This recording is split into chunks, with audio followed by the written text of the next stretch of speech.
19 জুলাই রাত নিউজার্সির মেটলাইফ স্টেডিয়ামে সবেমাত্র স্পেন আর্জেন্টিনাকে হারিয়ে বিশ্বকাপ জিতে নিল।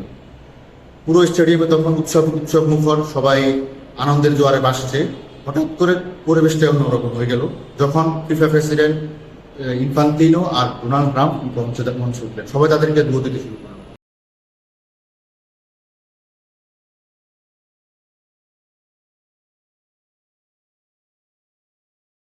ঘটনা এখানে শেষ না।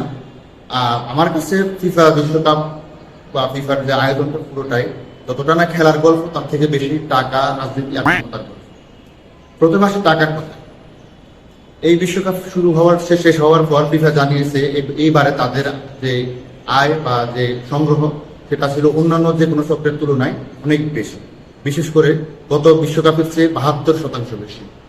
এবং এই বিশ্বকাপের টিকেটের আলোচনা ছিল অনেক বেশি। ফিফা শুরুর দিকে জানিয়েছিল যে তাদের এবারের সর্বোচ্চ টিকিটও $1,000 বেশি হবে, কিন্তু কিছু টিকিট ফিফার নিজস্ব দামে প্রায় $11,000 বেশি হয়েছে। এবার আসি আন্তর্জাতিক খেলাতে। এই বিশ্বকাপে সবচেয়ে বেশি আলোচনার বিষয়গুলোর মধ্যে একটি ছিল ফিফা প্রেসিডেন্ট ইনফান্তিনো আর ট্রাম্পের সম্পর্ক। তাদের সম্পর্ক এতটাই ঘনিষ্ঠ ছিল যে ফিফা ট্রাম্প টাওয়ারে তাদের অফিস খুলে বলেছে। ফিফার নতুন তৈরি করা নতুন ফিক্স প্রাইস ট্রাম্পকে দেওয়া হয়েছিল। আর সবচেয়ে যুক্তরাষ্ট্রের একটি ম্যাচে সবচেয়ে বেশি যে আলোচনা সমালোচনা হয়েছিল সেটা হচ্ছে বালাগুনের রেড কার্ড। এই রেড কার্ড সিদ্ধান্ত ঠিক তখনই বলতে চায় যখন ট্রাম্পের ফিফা প্রেসিডেন্ট ইনফান্তিনোকে কল দেয়। আর এ ব্যাপারে ফিফা প্রেসিডেন্ট ইনফান্তিনোর বক্তব্য ছিল যে এত বড় একটা ইভেন্টের আয়োজক দেশের সাথে সম্পর্ক থাকাটাই।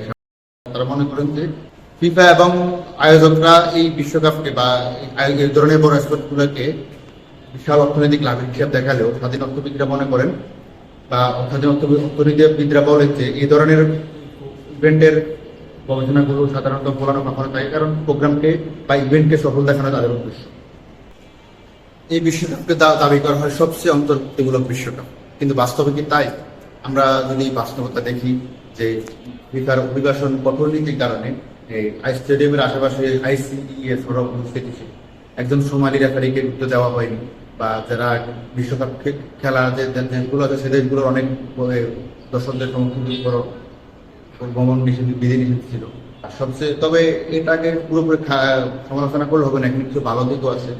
আগে 32 দল ছিল, এখন 48 দলের নতুন ফরম্যাটের কারণে অনেক ছোট ছোট দেশ যেমন কুরাসাও, কেমবার্ডের মতো দেশগুলো এখানে খেলার সুযোগ পেয়েছিল, যা এই দেশগুলোর জন্য বিশাল বড়। তো এই দিক থেকে দেখলে আসলে বিশ্বকাপটা যেমন দারুণ উৎসবমুখর একটা ইভেন্ট ছিল, আবার অন্যদিকে টাকা, রাজনীতি, ক্ষমতার একটা বড় মাঠ। আধুনিক বিশ্বকাপ শুধু 90 মিনিটের খেলার মধ্যে সীমাবদ্ধ নয়, মাঠের বাইরেও আরেকটা খেলা চলে, সেটা হচ্ছে টাকা, ক্ষমতা আর রাজনীতি। তাই 2034 বিশ্বকাপ আসবে, 2034 বিশ্বকাপ আসবে, হয়তো জার্সির রং বদলাবে, কিন্তু খেলাটা সম্ভবত একই থাকে।